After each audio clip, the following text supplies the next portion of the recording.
My name is Marisol Delgado. I am 34 years old, and for most of my life I believed that if you kept your head down, worked hard, and stayed out of family drama, the family would eventually see you clearly. I was wrong. I am the second child and the only daughter in a family of 3. My brother Tomas is 2 years older than me and has always occupied a different atmosphere entirely, the kind of firstborn son in a Mexican-American household who gets celebrated for showing up and forgiven for disappearing. I am the one who stayed. I am the one who learned the accounts, who answered the calls, who knew where my parents kept their medical paperwork and what their mortgage rate was and which of my father's prescriptions needed a prior authorization every January. I had been working in financial services since I was 22. By 2019, I had left a compliance analyst position at a regional bank to go independent, a boutique financial advisory practice with one partner. We started with 6 clients. By the time this story takes place, we had 41, most of them small business owners, several of them referrals from people my parents knew. Our office was 12 minutes from my parents' house in Chandler, Arizona. There was something else I had been building during those years, something I had assembled quietly in a folder in my desk drawer, 6 pages, paper-clipped, sitting undisturbed in the second drawer of my desk at the office. I had not yet needed to use it. I want you to hold that detail. It becomes the whole story. I want you to think about that for a moment, about the people in your own life who just quietly keep showing up. The ones who don't send the flower emoji. The ones who sit in the waiting room with the notepad. My mother was 65 and had been managing a moderate heart arrhythmia for 3 years, which required consistency, consistent medications, consistent monitoring, consistent follow-through on appointments. My father was 68 with a bad left knee and the kind of stubborn pride about physical tasks that meant he would climb a ladder before he would ask for help. I was the one who provided that consistency. I stopped by twice a week most weeks, Tuesday evenings for dinner, Sunday mornings to help my father with whatever the house needed. If you are wondering whether I minded, the honest answer is complicated. I loved my parents. I also understood by that point in my life that love in a family is rarely distributed the way effort is. You can know that and keep showing up anyway. Most people who stay do. My brother Tomas had been with his girlfriend Renata Fuentes for 4 years when he proposed in the spring of 2023. Renata was originally from Scottsdale, raised in a family that had significantly more money than ours and made that fact felt in the way people do when they want you to know it without saying it directly. The offhand references to the house in Sedona, the way she described hotels as fine in a tone that meant beneath her. She was 31, worked in marketing for a luxury real estate firm, and had the specific energy of a woman who had decided early that she deserved a great deal and had organized her life accordingly. I did not dislike her automatically. I watched her for a long time before I decided anything. The engagement was announced at a dinner at my parents' house in April, and my mother cried and my father stood up and embraced Tomas for a long time. I made the guacamole and refilled the water glasses and smiled across the table at Renata and thought, I hope I am wrong about you. The wedding was set for the following February. Hawaii, the Big Island, a resort on the Kohala coast. The resort rates for that week ran between $680 and $1,400 a night. ACT 2, first dismissal. The planning started in May, and within 2 weeks I understood that I had not been wrong about Renata. The first real incident happened at a bridal planning lunch that Renata organized at her mother's house in Scottsdale. My mother and I drove over together on a Saturday morning, my mother carrying a dish of rice pudding she had made from scratch, and we sat in a kitchen that was larger than my office and listened to Renata and her mother and 2 of her friends discuss the wedding in the way people discuss things when the decisions have already been made and the meeting is a formality. Renata's mother, Linda, was the kind of woman who asked questions she did not intend to listen to the answers of. She asked my mother about her health in the first 5 minutes, and when my mother described her arrhythmia briefly and honestly, Linda nodded once and redirected the conversation back to the centerpiece question she had been mid-sentence on. My mother folded her hands in her lap. When the conversation turned to the guest list, Renata's family was bringing 42 guests. She announced this the way one announces a score. My mother asked gently how many rooms were being held for Tomas's side. Renata looked up from the binder she was holding and said, with a pleasantness that had no warmth in it, we set aside a block for the people Tomas specifically wanted there. We had to keep it manageable. My mother said, of course. So Papa and I are. You're on the list, Renata said. I'd just recommend booking soon because the block rates expire. My mother nodded. She looked at me once quickly, the way she does when she doesn't want to make something a scene in someone else's kitchen. I set my spoon down beside my bowl and I squared the folded napkin on the table in front of me. What Renata had just said, translated out of its pleasantness, was this: my parents were technically on a list, but no one had arranged their flights. No one had arranged their hotel. No one had blocked rooms at the family rate and confirmed the booking. They were on the list in the way that someone is on a list when the person making the list wants to be able to say they were included. My parents were not wealthy. My father had retired from a city maintenance job. My mother had worked part-time as a school aide for 15 years. They owned their house free and clear, which represented the full sum of their financial security, and a last-minute flight from Phoenix to Kona in February, during President's Day weekend, would run between $800 and $1,200 per person. The hotel at block rates was $340 a night for a minimum of 3 nights. This was not nothing to them. Neither of them said this. My father would have walked on his bad knee across actual water before he said it. My mother changed the subject back to the rice pudding and asked if anyone wanted more. On the drive home, she did not bring up the exchange. She looked out the passenger window at the brown June desert and mentioned that the bougainvillea along the highway looked nice this year. I drove and said nothing and felt something tighten in the back of my throat. That was the first incident. The pattern it established was clean and consistent. Renata would include my parents in the technical sense, invite them, list them, mention them, while engineering the practical conditions of that inclusion so that it cost them something, either in money or in pride. She never excluded them in a way that could be named. She made exclusion into a logistical problem and waited to see how they handled it. Over the next 6 months, that pattern repeated itself in smaller ways. A florist tasting my mother was told about 2 days before, too late to arrange a ride since I was traveling. A meeting with the caterer where my mother asked twice if she was needed and received a response that said it was probably fine either way. A group text about the weekend itinerary that included Renata's parents and siblings and Tomas, but not my parents. They learned about the Friday sunset boat cruise from Tomas, who mentioned it in passing and seemed genuinely not to have noticed they weren't on the thread. I documented each of these. Not obsessively. I wrote things down the way I write down anything that might matter later, clearly, with dates and specifics, in the same notebook I use for client meetings. My brother, across all of this, remained in a separate atmosphere. He was not cruel. He was the specific kind of absent that comes from choosing comfort over attention. He did not want to see what was happening because seeing it would require him to do something about it, and doing something about it would mean a difficult conversation with Renata, and Tomas had always had a talent for making the difficult optional. He believed, I think genuinely, that things were fine because no one was crying in front of him. ACT 3, Flashback, Years-Long Pattern and Labor Inventory. I want to go back further because Renata did not invent this dynamic. She inherited the shape of it from a family that had been practicing it on me for years before she arrived. I had been invisible in the professional sense since the beginning. The first time I can fix clearly in memory is the year I made partner, 2021, 6 years into my career.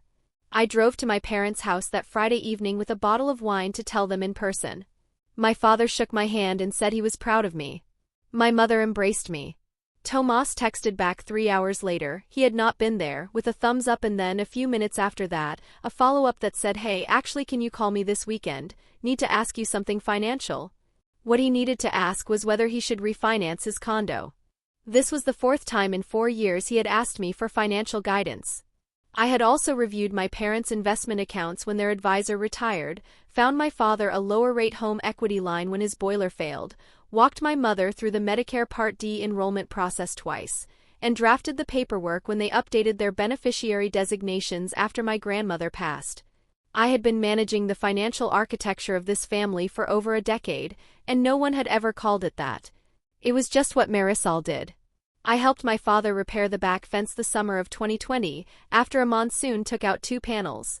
That took 3 weekends.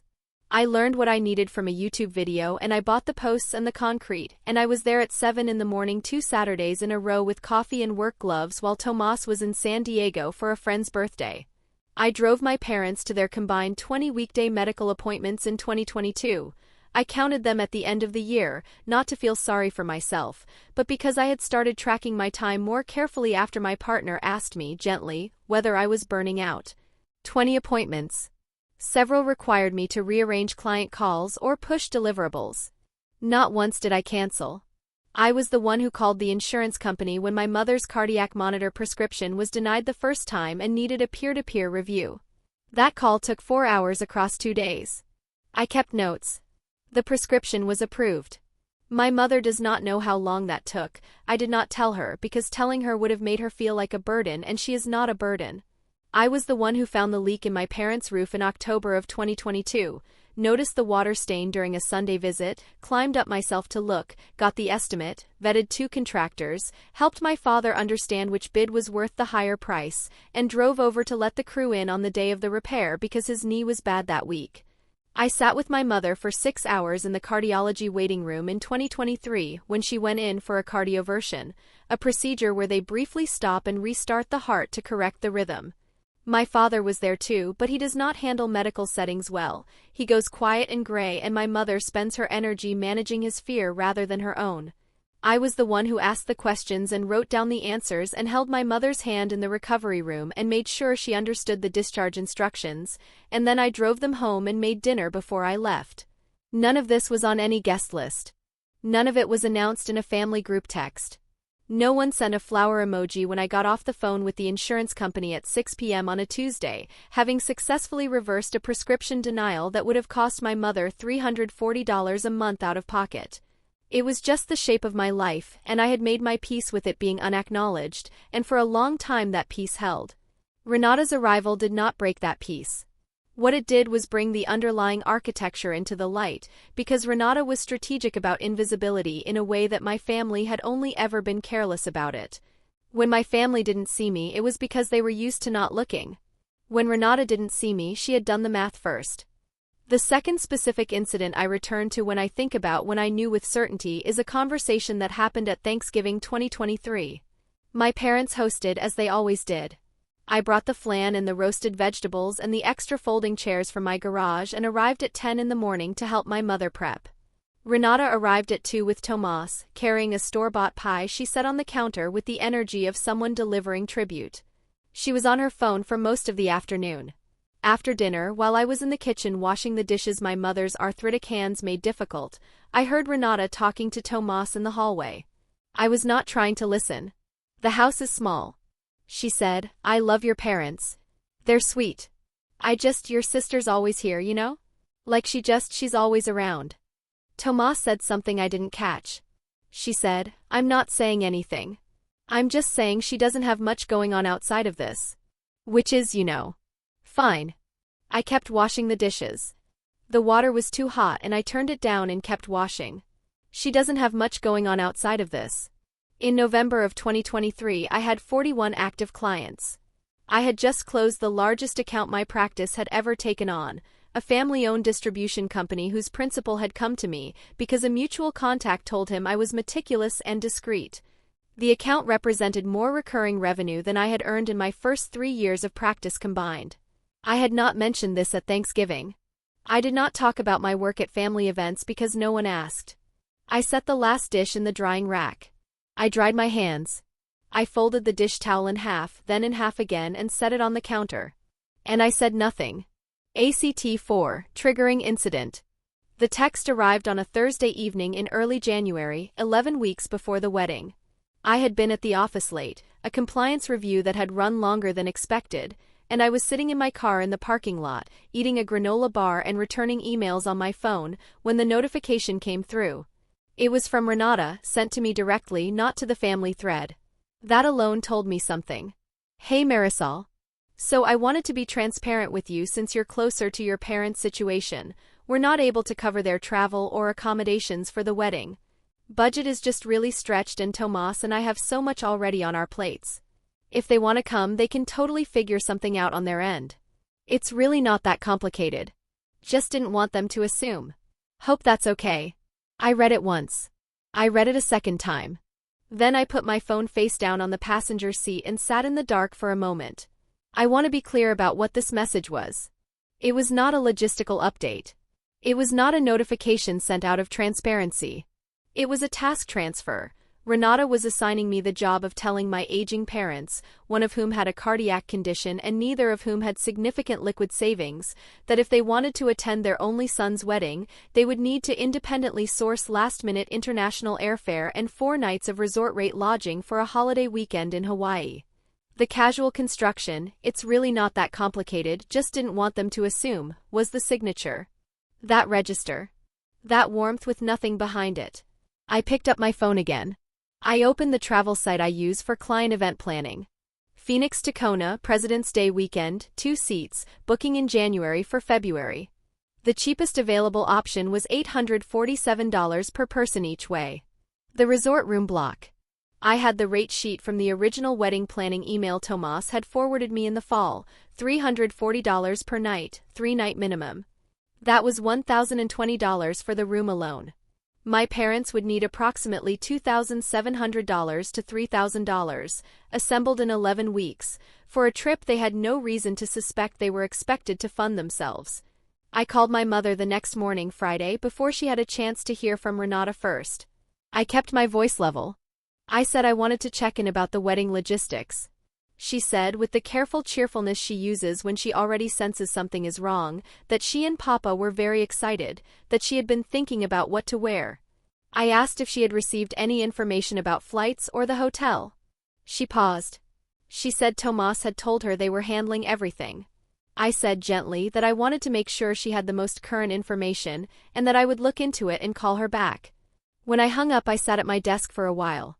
Through the window of my office I could see the parking lot, a palm tree at the far edge of it, a strip of January sky that was very blue and very flat.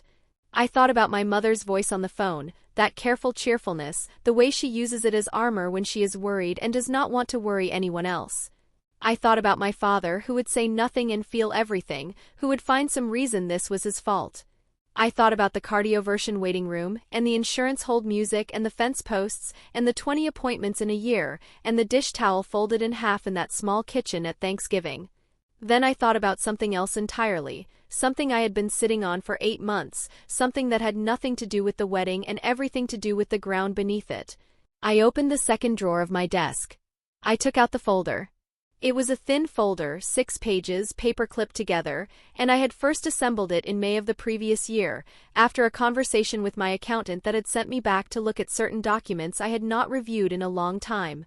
I had added to it twice since then. I had not mentioned it to anyone. I looked at it for a long time. Then I put it back in the drawer and closed it. I picked up my phone and I called the bank. Not my parents' bank. Mine. ACT 5, confrontation. The wedding rehearsal dinner was on a Friday evening at the resort's open-air pavilion, the kind of venue that costs what it costs specifically so that the ocean is visible from every seat. Renata had organized the seating herself. My parents were at a table near the back, next to Tomas's college roommate and his wife, people they had met twice. I was at the same table. Renata's family occupied the 2 tables nearest the front. I had booked my parents' flights in January, the week after the text. I had blocked the hotel room on the same call. I had paid for both without telling them the full cost, and when my mother asked how much she owed me, I told her it was a gift and that I did not want to discuss it further. My father had tried to argue. I told him the same thing. The matter was closed. What was not closed was the folder in my desk drawer. I had brought it to Hawaii in my carry-on. The rehearsal dinner went the way these things go when the power in the room is distributed unevenly and everyone has agreed, tacitly, not to name it. Speeches were made. Renata's father spoke for 9 minutes about his daughter's grace and ambition. Tomas spoke briefly and warmly and mentioned my parents once in a subordinate clause. My mother smiled at everything. My father ate carefully and said little. I drank water and watched. After dinner, as the tables began to clear, Renata made her way toward my parents with the specific purposefulness of someone completing a task. She embraced my mother briefly and said it was so good that they had been able to make it work. Then she looked at me. Marisol, she said. Can I steal you for a second? We stepped away from the table toward the railing at the pavilion's edge. The ocean was dark below us and the air smelled like salt and plumeria. She turned to face me with the pleasantness fully assembled. I just wanted to say I know this trip was probably a stretch for them. It means a lot that they came. I looked at her. It wasn't a stretch, I said. She tilted her head slightly. Well, either way. I covered it, I said. The flight's in the room. Something shifted behind her eyes, a brief recalibration. Oh, she said. You didn't have to do that. I know, I said. She smiled. You're so good to them. I said, I have something I want to show you before tomorrow. I've been waiting for the right moment. Do you have a few minutes now? She glanced back at the pavilion, at Tomas deep in a conversation with his groomsmen. Sure, she said. What is it? I reached into the interior pocket of the blazer I was wearing. I produced the folder, the same 6 pages now in a cream-colored envelope that I had transferred them to for the trip. I set it on the railing between us. I want to walk through this with you, I said. Take your time. She opened the envelope with the careful, slightly reluctant energy of someone who did not know what they were opening but had decided the setting was too public to refuse. She slid the pages out. The first page was a copy of a property management agreement, signed, dated May 2016, bearing the name of a holding company called Delgado Property Partners LLC. The managing member of that LLC, as listed on the second page, was my name. The third page was a business registration for the same LLC, filed with the Arizona Corporation Commission. The fourth and fifth pages were 2 years of Schedule K-1s showing pass-through income from the LLC's 2 rental properties my father had purchased in 2003 and 2008, and that I had been managing actively since 2016 when his knee made property oversight impossible.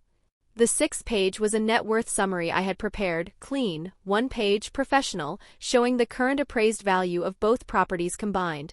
I had never told Renata any of this. I had never told Tomas either, not in those terms, not the full picture. The properties were not a secret, but their value had not been anyone's active concern because the people who might have cared had not been paying attention. The combined appraised value on that summary sheet was $2.3 million.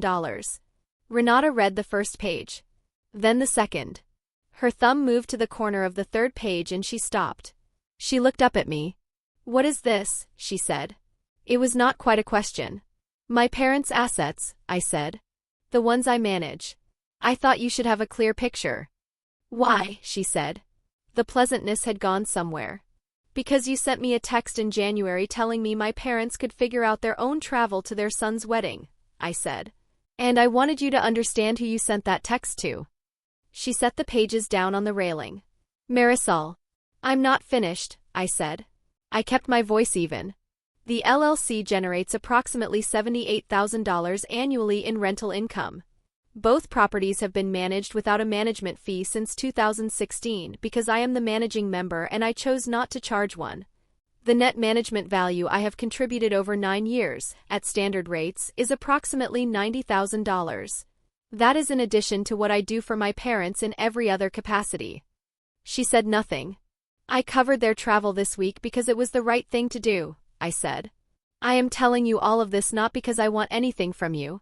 I am telling you because you have been making decisions about my family, about who gets included, about what is their problem to figure out, under the assumption that you understood their situation and mine.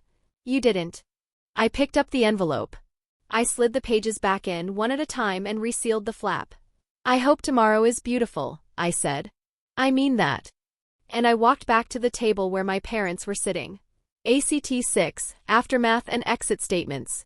My mother was watching me as I sat back down. She did not ask what the conversation had been about. She has a long practice of not asking things she suspects will trouble her. I reached over and touched her hand once and she nodded and looked away.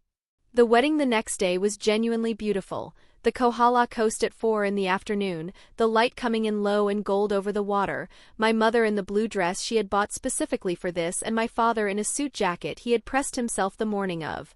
I sat between them in the ceremony and my father held my mother's hand during the vows and I thought, this is why I made the call.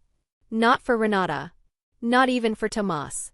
For the two of them sitting here in that light, not having to wonder whether they were wanted. At the reception, Renata did not come to our table. She was present, she was gracious, she moved through the room with her customary efficiency. But she did not come to our table and she did not seek me out again, and when Tomas stopped by to embrace my father and ask how we were all doing, there was something in his expression, a tightening around the eyes, a brief loss of his normal ease, that told me she had said something to him.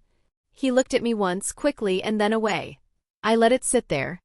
3 days after we returned from Hawaii, Tomas called me. It was a Sunday morning early, which meant it was something he had been sitting with. He said, "Renata told me what you showed her." I said, "All right." He was quiet for a moment. Then he said, "Why didn't you ever tell me about the LLC?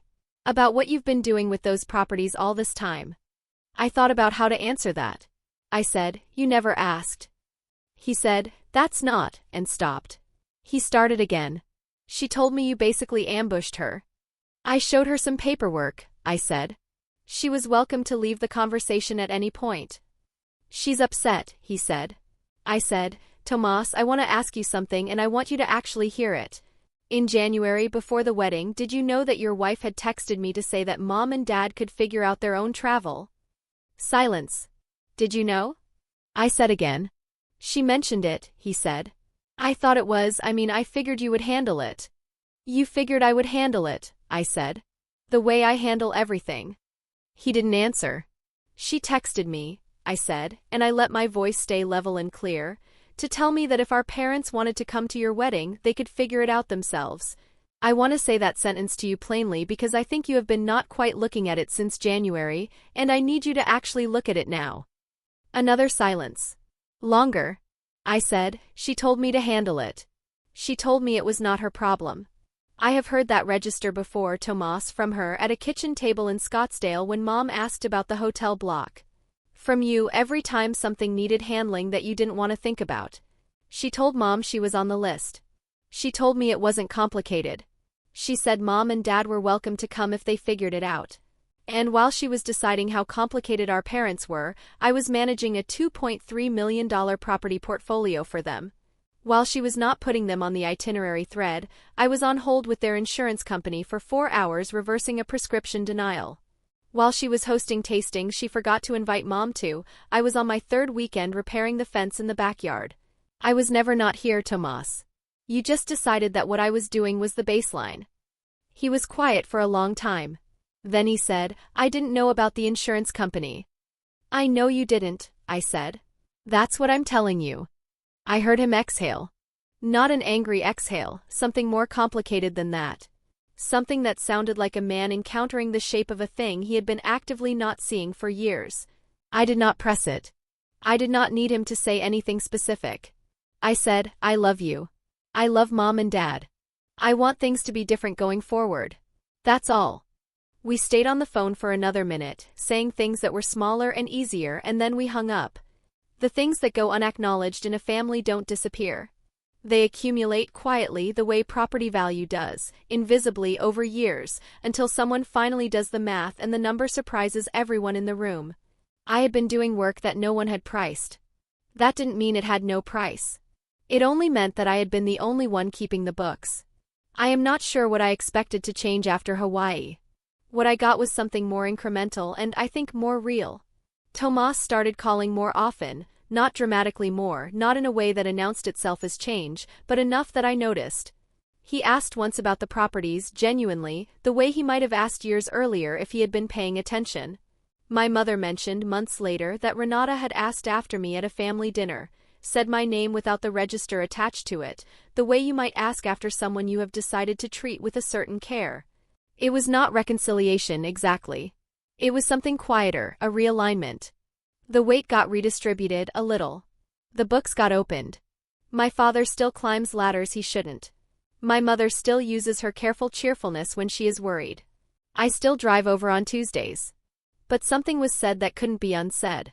And sometimes that's the whole thing, not the dramatic confrontation, not the speech, not the door slamming. Just the moment someone sees the ledger you've been keeping and finally, for the first time, reads all the way to the bottom of the page.